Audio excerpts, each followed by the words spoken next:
in honesty, and history can bear me witness, even though they don't teach them in schools anymore, when so many of these characters were hiding under their bed in the 90s, we were fighting on the streets for democracy that they are now benefiting from.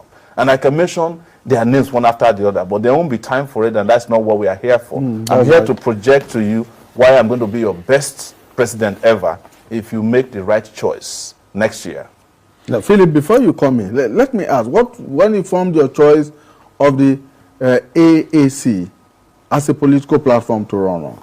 Well, you know, what does the AAC stand for? Okay, as of today, that is the African Action Congress, and the reason we choose the word Africa is that we are looking beyond Nigeria, because the entire African continent is actually looking up to Nigeria. In fact, the black race is looking up to Nigeria to be liberated, so that they can find their own meaning and dignity as well. That's why the word Africa is there. And because Africa, of course, needs action, we must match all of our rhetoric with action for us to make the progress we want to make. Look, I was in South Africa recently, and I was invited on an interview. I spoke for 5 minutes. They shut down the interview. What was I saying? I said, look, the moment I become the president of Nigeria, the treatment you made out to Nigerians will stop. They were scared. They don't want somebody to say that. They didn't understand that the president of Nigeria is practically the president of Africa. And I'm not trying to be territorial here, but that moral voice is important on the continent of Africa, and it is true. Look at the only time that Nigeria just pulled its weight on South Africa when they were doing the nonsense with yellow fever cards. The next day, everybody sat right.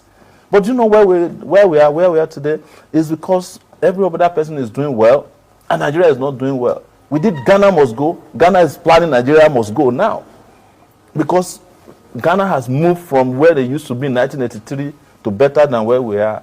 Our celebrities are sending airport pictures from Ghana to us as if they went to the moon. Ghana is 34 minutes from here.